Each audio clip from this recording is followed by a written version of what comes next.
আসসালামু আলাইকুম। সকলকে ঈদ মুবারক। আজকে আমরা এই মাঠে নামাজ পড়ার জন্য সবাই রওনা দিছি আর আমরা বাইরে যাইতেছি। যাইতে যাইতে রাস্তা দিয়ে মনে করলাম আমার বন্ধু বান্ধব, আমি আর আমার চাচা মাচা সবাই একসাথে গেতেছি। যাইতে যাইতে অন্যরকম একটা ফিল। আর সবাই ওই যে আমরা হাত দিয়ে দেখাই দিতেছে আর আমাদের ক্যামেরা একটু লড়াচড়া করতেছে, সমস্যা নাই।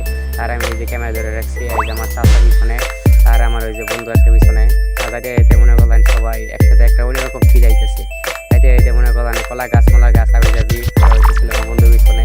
তারপরে আমার চাচা ওই যে আমার গাছটা আর হইতেছে হলো ওই যে আমার চাচা হাত দিয়ে দেখাইতেছে। আর সবাই যাইতে যাইতে একটা ফিল অন্যরকম আছে। আর সবাই চাকরি বাকরি করে একসাথে ঈদের মধ্যে দেখা হয়, এছাড়া দেখা হয় না। আর যাইতে যাইতে একটা যে বাড়ি আর কি মিয়া বাড়ি, এটার যাইতে যাইতে পরে যে সাথে সাথে একটা গাছপালা, সুন্দর একটা পরিবেশ।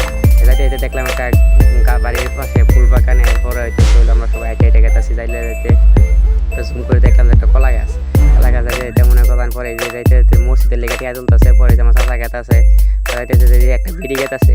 পরে হইতেছে যাইতে যাইতে আমরা মাঠের কাছে আইসা বসছি। আইসা পরে মনে করলাম এখানে দোকানপাট আবি যাবি সব কিছু আছে। যাইতে যাইতে আইতে যাইতে যে বাচ্চা করে বেলুন টেলুন এই খেয়ে দিছে। পরে যে আমার বন্ধু একটা কিনতেছে, হঠাৎ করে চোখে পড়লো গাড়ি পার্কিংয়ের জায়গা। তারপরে আস্তে আস্তে আবার যাইতে শুরু করলাম। এখন মাঠের কাছে এসে বসছি। কাছে এসে দেখলাম যে সিএনজি সামনে দাঁড়িয়ে রয়েছে। পরে আমার চাচা গাইতেছে। এককালে মনে করলাম মাঠের একবারে সামনে চলে এসেছি। চলে এসে দেখি যে আমরা মাঠের ভিতরে আছি। আর নামাজের জন্য আমরা সবাই দাঁড়াই পড়বো। তারপর আমরা সবাই বসে একটু ওয়াজ টোয়াজ শুনতেছি, মানে নামাজের নিয়ত শোনাই দিতেছে। তারপরে মনে করলাম এখন মনে করলাম আমরা দাঁড়াই গেতেছি, মানে কি সবাই দাঁড়াই গেতেছে মনে করলাম নামাজের জন্য রেডি হইতেছে। আমরা নামাজে আর কি দোয়াটা সব কিছু বলে দিতেছে। আমরা সবাই আমার নামাজ দাঁড়াই গেছি।